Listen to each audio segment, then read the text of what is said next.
দুর্যোগের অধিক সময় শেখ মুজিবুর ইকবাল সাহেব ওই বাংলাদেশ জাতীয়তাবাদী দলটাকে লালন পালন করে আসছেন। মামলা মোকদ্দমা থেকে শুরু করে, জেল জুলুম থেকে শুরু করে, মেডিকেল থেকে শুরু করে, মসজিদ মাদ্রাসা কবরস্থান শ্মশান এবং দুর্যোগে শীত বলেন, বসন্ত বলেন, করোনা বলেন, এমন কোন সময় নাই যে সময় শেখ মুজিবুর ইকবাল সাহেব বাংলাদেশ জাতীয়তাবাদী দলের পক্ষে দাঁড়ায় নাই। আমাদের কথা স্পষ্ট, আমরা বিএনপি প্রার্থী থেকে মনোনয়ন চাই, এর বাইরে আমরা কোন প্রার্থীকে মেনে নিব না।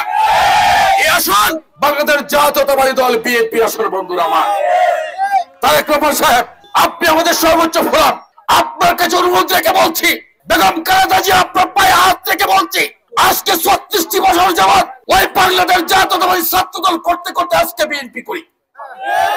36টি বছর যাবত বাজিতপুর টু নিকলি, নিকলি টু বাজিতপুর, বাজিতপুর নিকলি কিশোরগঞ্জ 5 আসনের 19টি ইউনিট। বন্ধুরা আমার, ওই 19টি ইউনিটের মধ্যে এমন কোন ইউনিয়ন নেই, এমন কোন জায়গা নেই, এমন কোন গ্রাম নেই যে গ্রামে ইকবাল সাহেব পদার্পণ করেন নাই।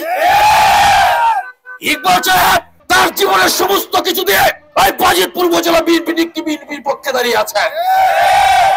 আমাদের সমস্ত মামলা মোকদ্দমা দলের নেতা কর্মীদের সুখ দুঃখ উনি ভাগ করে নিয়েছেন।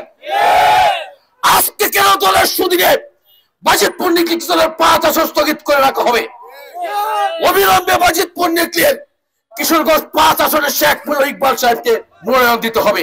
আজকের এই মানববন্ধন থেকে স্পষ্ট ভাষায় বলতে চাই, বাজিতপুর নিকলির মাটি শেখ মুজিবুর ইকবাল সাহেবের ঘাঁটি, বাজিতপুর নিকলির মাটি শহীদ রাষ্ট্রপতি জিয়াউর রহমান সাহেবের ঘাঁটি, বাজিতপুর নিকলির মাটি শহীদ রাষ্ট্রপতি জিয়াউর রহমানের সুযোগ্য সন্তান তারেক রহমানের ঘাঁটি, বাজিতপুর নিকলির ঘাঁটি শেখ মুজিবুর ইকবাল সাহেবের ঘাঁটি। এর কোন ব্যতিক্রম বাজিতপুর নিকলির জনগণ মেনে নেবে না।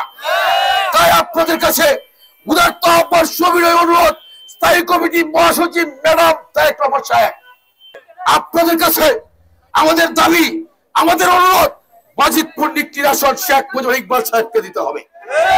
এই আসন থেকে বিএনপি ব্যতীত অন্য কেউ নির্বাচন করতে পারবে না।